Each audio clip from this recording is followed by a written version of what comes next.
சரிங்களா?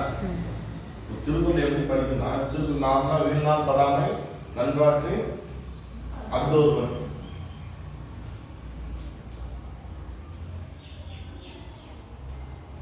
அக்தோர்வன் வாழ்நாள் வலியடைக்கும் கல்வி. இது ஒரு திருக்குறள்னா இதை நான் ஜஸ்ட் இப்படி படிச்சு விட்டு அதுக்கப்புறம் மீனிங் இருக்கு இல்லையா? வீழ்நாள் படாமை நல்லா செஞ்சா வாழ்நாள் வலியடைக்கும் கல்வி அப்படின்னு இருக்கு. அப்படி படிச்சுட்டு போகக்கூடாது ஒரு திருக்குறள். ஒரு திருக்குறள் எப்படி படிக்கணும்னா திருக்குறள் வந்து நம்ம நிறைய விஷயம் சொல்லணும். ஒரு திருக்குறள் நம்ம படிக்க கற்றுக்கணும்னா அதில் நிறைய விஷயங்கள் இருக்கும். இப்போ ஃபர்ஸ்ட் வீழ்நாள் அப்படின்னு பார்க்கணும். வீழ்நாள் என்ன அர்த்தம்? வீழ்ன்றது என்ன சொல்றது? வீழ்னா விழுந்துட்டான் ஒரு வேர்ச்சொல். ஓகேங்களா? இப்போ வீழ்ன்றது ஒரு வேர்ச்சொல், நாள்ன்றது ஒரு பெயர் சொல், நாள் கிழமை. அப்போ ஒரு வினை சொல்லும் ஒரு பெயர் சொல்லும் ஒன்னாவது இருக்கிற வீழ்ந்த நாள், வீழ்கின்ற நாள், வீழும் நாள். அப்போ முக்காலத்தையும் பிரித்து அது என்னது? வினைத்தொகை. அப்போ இது மூலியமா இங்க என்ன நடக்குது? வீழ்நாள். வீழ்நாள் என்பது வினைத்தொகை. ஓகேவா? வீழ்நாள் வினைத்தொகை. சரி, அடுத்தது படாமை. படாமை எங்கேயாவது உயிரெழுத்து நடுவில் வருமா? ஆண்ட உயிரெழுத்து நடுவில் வருமா? அளபடையில மட்டும்தான் வரும், வேற எங்கேயும் வராது. அப்போ இது என்னது? அளபடை. அளபடையில என்ன அளபடை? அளபடை எத்தனை வகைப்படும்? 2 வகைப்படும். நம்ம மைண்ட்ல எல்லாம் இருக்கும் 3 வகை. என்ன பண்ணுறோம்? இசை, இன்னிசை, சொல்லிசை நம்ம மைண்ட்ல இருக்கும். ஆனா அளபடை 2 வகை தான். ஒன்னு என்ன பார்ப்போம்? உயிரளபடை, ஒற்றளபடை. ஓகேங்களா? இந்த உயிரளபடை தான் உயிரெழுத்து தான் வரும். ஒன்னு செய்திசை அல்லது இசை நிறை. ஓகேங்களா? ரெண்டாவது என்ன பார்ப்போம்? இன்னிசை. மூணாவது என்ன பார்ப்போம்? சொல்லிசை. அப்படின்னு 3 அளபடை பார்ப்போம். இப்போ படாமை எத்தனை சீர் வச்சுப்பாங்க? பாடா ஒரு சீர், ஆமை ஒரு சீர், ஈரசிச்சிரா வந்தாங்க செய்திசை அளபடை. செய்திசை அளபடை எத்தனை சீராக மட்டும் தான் வரும்? ஈரசிச்சிரா மட்டும். அப்போ 3 சிச்சிரா வந்தா இருக்கு என்ன?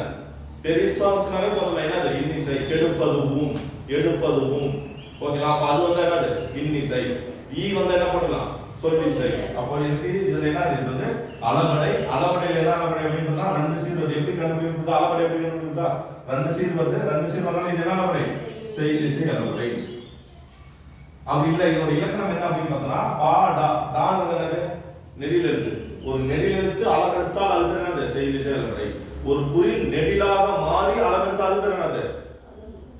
இன்னிசை.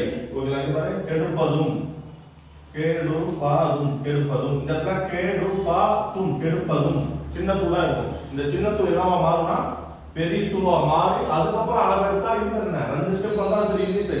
ஒரே ஸ்டெப் வந்தா அது என்னது? செய்திசை. அதான் ஈர செக்ஷன் வந்தா செய்திசை மோசம். அப்போ இது வந்து எனக்கு ஒரு டேட்டா கிடைச்சா, இரண்டாவது டேட்டா கிடைச்சா படாமை அப்படின்னா அர்த்தம் வீழ்நாள் படாமை. ஒரு நாள் கூட மிஸ் ஆகாம, படாமைனா மிஸ் ஆகாம. ஓகேங்களா? நெக்ஸ்ட் நன்றாற்று. இதுல என்ன அப்படின்னா நன்று கூட்டல் ஆற்று. எப்படி பிரிக்கலாம்? நன்று கூட்டல் ஆற்றின். அப்ப இது எப்படி பிரியுது? இன்று கூட்டல் ஆற்றின். அப்போ இந்த இடத்துல ரூ இருக்கு. அது எப்படி பிரிக்கலாம்? இரு கூட்டல் ரூ. அப்ப இது என்ன விதி? உயிர்வரி உட்குரல் மெய் விட்டு ஓடும் என்ற விதிப்படி ஊன்றது போயிடுச்சா? அப்ப மீது என்ன இருக்கும்? இர் கூட்டல் ஆற்றின் கஷ்டம் தாவா இரு கூட்டலா வா இது கூட்டலா வா. அப்போ உடல்மே உயிர் வந்து ஒன்றுவது இயல்பே. அவ்வளவுதான். நன்றாற்றின் இங்க வச்சா அப்ப பிரிச்சதுனா இது வச்சு ஆற்றின் நன்றாற்றின். ஓகேங்களா? அஃது ஒருவன். இங்க நான் அர்த்தம் வைங்க. அஃது ஒரு எப்படி பிரிக்கலாம்? அஃது கூட்டல் ஒருவன். அஃது கூட்டல் ஒருவன். ஓகேங்களா? ஒருவன். சரி, இந்த இடத்துல யாருக்கு அஃது வருது? அது வரல. யாருக்கு வருது? முன்னாடி என்னது?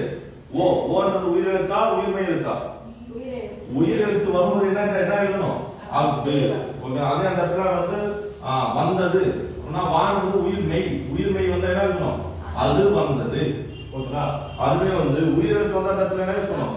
அஃது. அப்போ ஃபர்ஸ்ட் இந்த ஒரு பிரிக்கிறது எப்படி பிரிச்சோம்னா அஃது கூட்டல் ஒருவன். அது மூலமா அஃது எழுத்து எதுக்காக வரும் அப்படின்றதுனா ஒரு உயிரெழுத்து வந்தால் அஃது யூஸ் பண்ணணும், உயிர்மெய் எழுத்து வந்தா என்ன பண்ணணும்? அது யூஸ் பண்ணணும். அஃது ஒருவன். வாழ்நாள். இதே தான் வாழ்கின்ற நாள், வாழ்ந்த நாள், வாழும் நாள். அப்போ வாழ் என்பது ஒரு வேர்ச்சொல், வீல் என்பது ஒரு வேர்ச்சொல், அதுக்கப்புறம் ஒரு பெயர்ச்சொல் நாள் என்பது வருது. அப்ப இது என்னது? வினை தொகை. இலக்கணம் வினை தொகை. ஓகேங்களா? வாழ்நாள் வழி அடைக்கும். அப்ப எப்படி பிரிக்கணும்? எப்படி பிரிச்சுன்னா வழி கூட்டல் அடைக்கும். அடைக்கும். வழி கூட்டல் அடைக்குமா? இங்க எப்படி வந்துச்சு? வழி என்ன? இது எதுல முடியுது? ஈல முடியுதா? நமக்கு ஒரு விதி இருக்கும். அப்புறம் என்னது? ஐ வலி எவ்வும் அப்படின்னு ஒரு புணர்ச்சி இருக்கு. ஐ வலி எவ்வும் எங்கெல்லாம் ஐ வருதோ அந்த இடத்துக்கு உடம்புல என்ன சேர்க்கணும்? சேர்க்கணும். வா லீ கூட்டல் கூட்டல் ஒரு உடம்புல மெய் சேர்த்தலாம். கூட்டல் அடைக்கும்.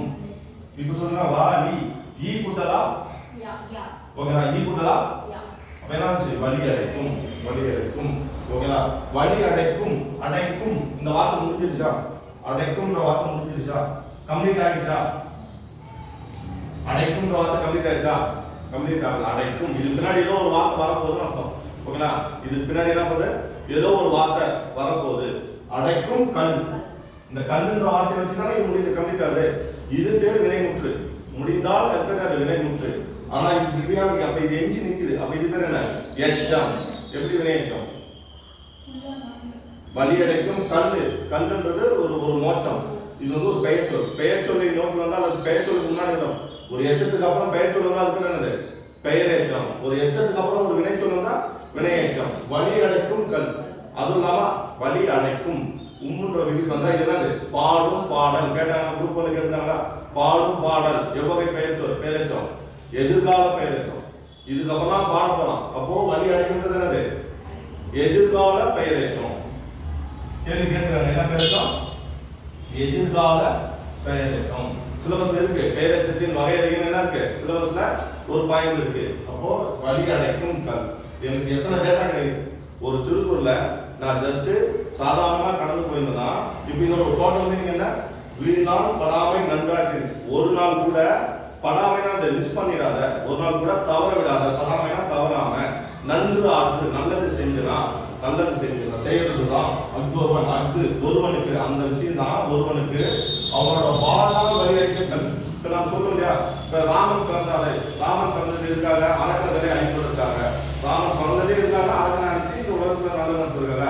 இயேசு கிறிஸ்து பிறந்தாரு, இந்த உலகத்துல வந்து எல்லாரும் பாவங்களை மன்னிச்சுட்டு போனாரு. அவர் பிறந்த பிறப்புக்கு வந்து என்ன இருக்குன்னா உலகத்தை பாவங்களை மன்னிச்சதுதான் இது அப்படின்னு சொல்லுங்க. அந்த மாதிரி நம்ம ஒரு மனசுதான் பிறந்தா திருவிழா என்ன சொன்னா நன்று ஆற்று. ஒரு நாள் கூட மிஸ் பண்ணாம என்ன பண்ண நன்றாற்று. நீ மோட்சத்துக்கு போய் சொல்லுவோம். உன்னோட வாழ்க்கை வந்து என்ன ஆகும்னா அந்த பூர்த்தி அடையும். உன்னோட வாழ்க்கை எப்போ பூர்த்தி அடையும்? ஒரு நாள் கூட நீ என்ன பண்ணக்கூடாது, மிஸ் பண்ணாம நன்றாற்று. டெய்லி நன்றாற்று, மிஸ் தவறாம நன்றாற்று. இப்போ வாங்க வழியை இருக்கு. இப்போ நம்ம டெஸ்ட் வச்சு என்ன இந்த டெஸ்ட் வச்சுக்கிறோம் வீடெல்லாம் படாம. அப்ப இதுல என்ன சொல்லுவாங்கன்னா ஒரு நாள் கூட நீ படிக்கிறத விட்டுறாரு, தவறக்கூடாது. டெய்லி படிச்சோம். 1 மணி நேரமோ 2 மணி நேரமோ டெய்லி என்ன பண்ணணும்? தவறாம படிச்சுட்டா நம்ம எங்க போய் சேருவோம்? டிஎன்பிசி வாசல்ல போய் நிற்போம். வாழ்நாள் வலி அடைக்கும் கல். டிஎன்பிசிக்கு நம்ம போய் சேரணும்னா அது நம்ம என்ன பண்ணணும்? ஒரு நாள் கூட என்ன பண்ணக்கூடாது, மிஸ் பண்ணாம படிக்கணும். நீ ஒரு நாள் மிஸ் பண்ணாம நீ எங்க வந்துடுவ? பேக்ல வந்துடுவ. உனக்கு முன்னாடி இன்னொரு போயிடும். அதுதான் ஒரு திருக்குறளை எப்படி அப்ரோச் பண்ணணும்னு புரியுதுங்களா? இதை படிக்க 2 நிமிஷம் ஆகும், எக்ஸ்ட்ரா 2 நிமிஷம். நீ நார்மலா படிச்சுட்டு போங்க. நீங்க நார்மலா படிச்சுட்டு போக ஒரு திருக்குறளை படிச்சு போக 3 நிமிஷம் ஆகும்னு வச்சுங்க. இதை இந்த மாதிரி ஒரு டீகோட், ஒவ்வொரு திருக்குறளையும் ஒவ்வொரு வார்த்தையும் டீகோட் பண்ணா எனக்கு எவ்வளவு டேட்டாக்கள் கிடைக்குது. நான் தனியா போய் இலக்கணம் இருக்குன்னு மனப்பாடம் பண்ணணுமா, இல்ல சொற்பொருள் மனப்பாடம் பண்ணணுமா, இல்ல புணர்ச்சி விதி மனப்பாடம் பண்ணணுமா? எத்தனை புணர்ச்சி? வலி அடைக்கும் ஏன் இங்க யா வந்துச்சு?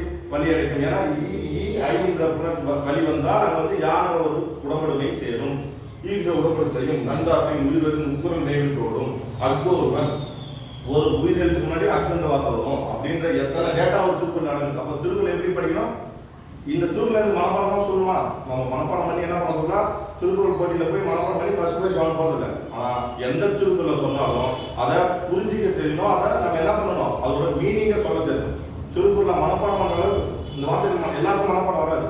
இந்த திருக்குறளை மனப்பாடமா சொல்லணுமான்னு கிடையாது, எழுதணுமான்னு கிடையாது. ஆனா இதோட மீனிங் என்ன இருக்கணும்? நம்ம மைண்ட்ல பதியணும். வீடுலாம் படாமை நன்றாட்டி அந்த வார்த்தை என்னவா இருக்குன்னா அது ஒருவனுக்கு. அப்ப அந்த ஒருவன்ற வார்த்தை வரணும் அப்படின்னு நம்ம மைண்ட்ல தெரிஞ்சிடும். திருக்குறளை இப்படிதான் என்ன பண்ணணும்? படிக்கணும். இப்படி படிச்சிட்டோம்னா 20 அதிகாரம். எத்தனை அதிகாரம்? 20 அதிகாரம். ஒரு நாளைக்கு ஒரு அதிகாரம், இல்ல ஒரு நாளைக்கு 5 திருக்குறள் சர்வசாதாரணமா முடிக்கலாம். நமக்கு 1 வருஷம் டைம் இருக்கு. ஓகேங்களா? ஒரு மாசத்துல என்ன பண்ணலாம்? 20 திருக்குறள் முடிக்கலாம். 20 அதிகாரம் முடிச்சிடும். நீங்க அப்புறம் ரிவிஷன் பண்ணலாம். திருக்குறள் எல்லாம் மைண்ட்ல உட்காந்து எந்த கேள்விகள் எப்படி கேள்வி கேட்கலாம்? ஓகேங்களா? எது ஒருவனுக்கு, இதுல எப்படி கேள்வி வேணும்? எது ஒருவனுக்கு வாழ்நாள் வலி அடைக்கும் கல்? ஆப்ஷன் ஏ நன்றி செய்வனுக்கு. ஓகேங்களா? ஆப்ஷன் ஏ வந்து பசி ஆற்றுவனுக்கு. ஆப்ஷன் பி படிப்பவனுக்கு. ஆப்ஷன் டி பொய் சொல்லாதவனுக்கு. ஆப்ஷன் லாஸ்ட் ஆப்ஷன் என்ன? வீணால் படாமை நன்றாற்றுவனுக்கு. எது? எது ஒருத்தனுக்கு வாழ்நாள் வழி அடிக்கும் பசி ஆற்றவனுக்கா, இல்ல ஒழுக்கமா இருக்கிறவனுக்கா, இல்ல பொய் சொல்லாதவனுக்கா, இல்ல வீணால் படாம நன்றாற்றவனுக்கா? இதுதான் கொஸ்டின். திருக்குறள் இப்படிதான் கேள்வி வரும். நீ இப்படிதான் பண்ணணும், இப்படிதான் அப்ரோச் பண்ண போறோம். ஓகேங்களா? புரியுதா? எப்படி கேள்வி புரியுதா? ஒழுக்கம், ஒழுக்கம் விருப்பம் தரலாம்.